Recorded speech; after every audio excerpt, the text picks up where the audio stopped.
Let's keep going. I was talking post-game and pre-game and also post-game about the way you guys got over the game 2 loss. And talk about how it started really on the flagpole, calling you on that bet on when you guys tried late early Wednesday morning. You talked about kind of what he said, but when did you feel like through that conversation you felt like, okay, we're past this, we're past a really heartbreaking moment? I mean, after the flight, you know, we were on the plane, we talked about it, we hashed it out, and immediately we got ready for game 3. Simple as that, we had to move on. I thought we did a great job of moving on. I moved on. I knew I had to be better. And so that was just, everything was just put in and going into game 3. All my energy was directed towards a better game in game 3. Is that unique at all? Call you after a late night flight home after a game in your career? I mean, I think it's just it's special that you know, just the relationship I have with T, and relationship T. Lou has with every individual on his team in general. It just says a lot about him and his leadership. Go ahead, Amy. APG, we're going to go on the Zoom to Ramona. Go ahead, Ramona.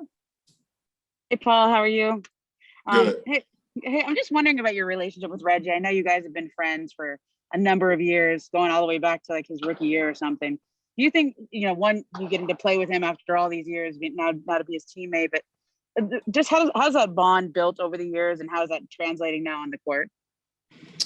I mean, the bond is always been great. You know, Reggie is a real-time brother. You know, he lived with me. He's been around my kids. My daughters love him. They adore him. You know, and so he's family. My parents love him. You know, he knows there's so many people down the list in my family alone that he can call if he ever needed anything. And it's vice versa with his family. So it's a real brotherhood. That's my guy, and it's translated on the court. I trust him. He's becoming one of the best closers in this game, and you know, it's special to be able to share the court with Reg. Oh, just a quick follow-up. Is it, you know, his background, like he's moved around so much? Do you think maybe it's because he was kind of an Army brat, like that's why you guys got so close now that you've kind of become his sort of NBA family? Yeah, I mean, you know, we just hit it off from day one. You know, he's just a cool dude. He was chill, you know, and he's just a great person, great human being. And, you know, I just felt his energy. And I thought that was everything. He was just a great human being. Thanks, Paul. Thanks. We're going to stay on the Zoom and go to Rachel. Go ahead, Rachel. Hey, Paul.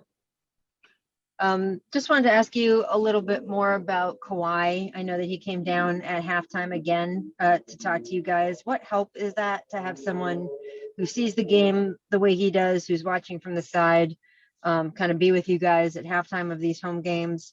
And how much are you two talking, just texting or talking kind of through the series? Yeah, I mean, we talk after every game.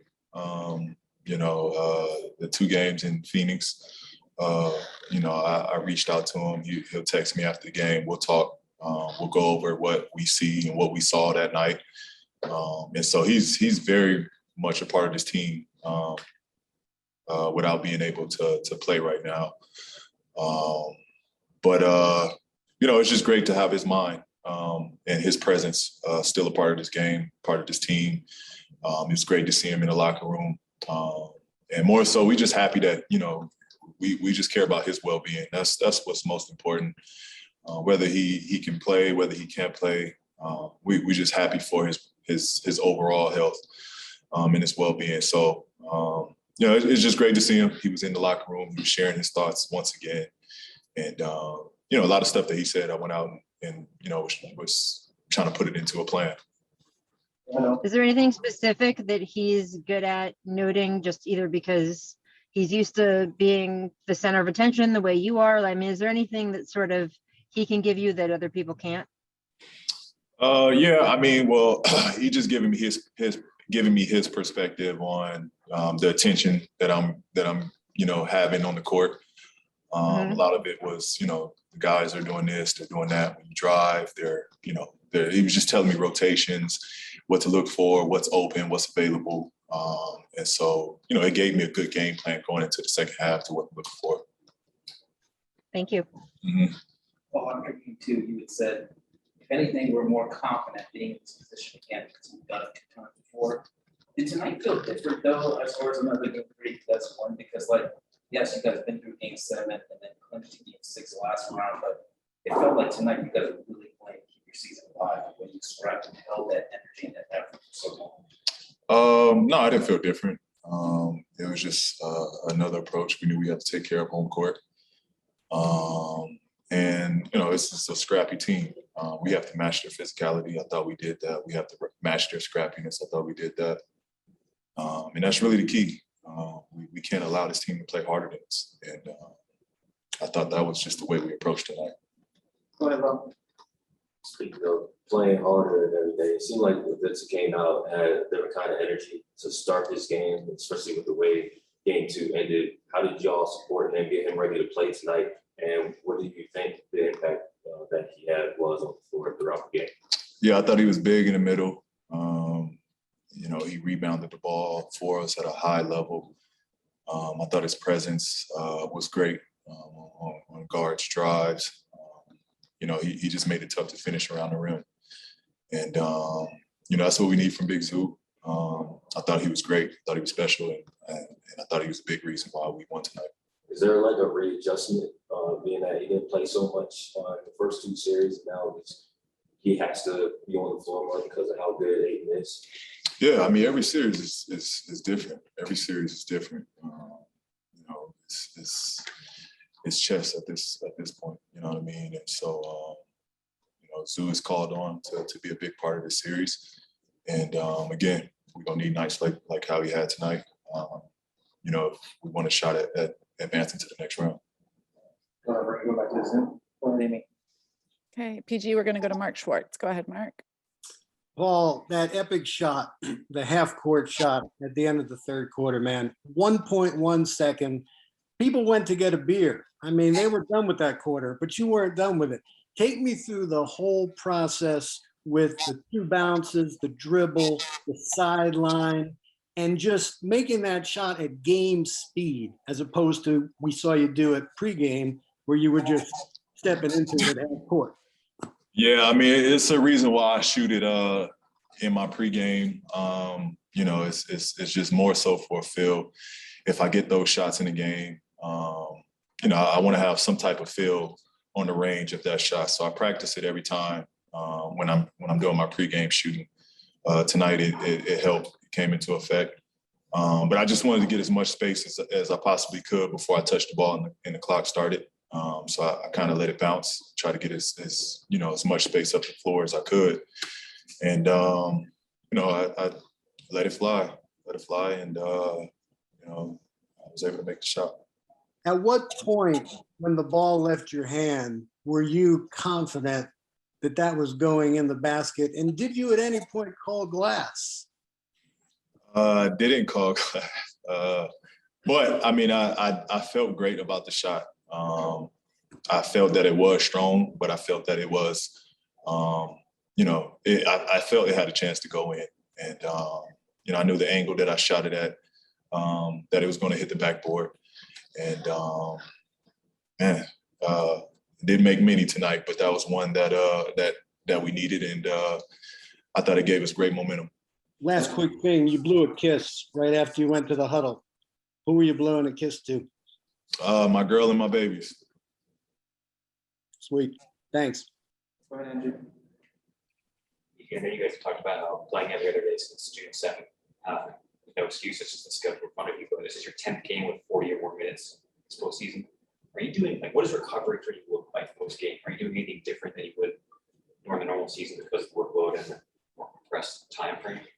I mean, it's a lot. I mean, I lift after games, you know what I mean? And 40 plus, and I still find time to lift. And it's part of the process with massage, cold tub, hot tub, BFR. And I mean, it's a lot that goes into it. It's the reason why, I kept you guys so long. It's a process. I'm well aware of the process. Regardless of how long it takes, I got to do it. And, it's what's keeping me going. BFR. It's a lot to break down. Yeah, it's a good thing to go. It's basically some blood flow work that kind of tricks your body, tricks your muscles. But it's great for recovery for me. Hey, Paul, coming into the series, Devin, out of scores, later game one. What do you think the biggest change has been these last two games with them? And I would bet you don't expect to be out there 35%. What have you seen that you think you guys are coming here? That sounds like game plan talk. Next question. Go ahead. When you guys have fallen into these Or Melissa. One second. Go ahead. I call on Tamara, it's fine. Oh, I'm so sorry. Okay. Paul, when you guys have fallen into these zones, I'm curious, does anybody emerge as like an especially leader? What is your guys' group chat like? Our leaders, myself, Kawhi, Pat Bev, Rondo, Marcus. I think it's what's so great about this team. We have so many vets that we can lean on. DeMarcus plays a role in leadership in the locker room. And, it's just great. We got so many guys that want this. So many guys that are lost in this moment. That we just stay together. We know that we have a real possibility to do something special, and we're gonna give everything we have. I think what the beauty is we happy with the results. Win, lose, or draw. This team is going to be happy with the results. We put so much into this season. We've invested so much into each other. We're gonna live with the results, and I think that's the beauty of it.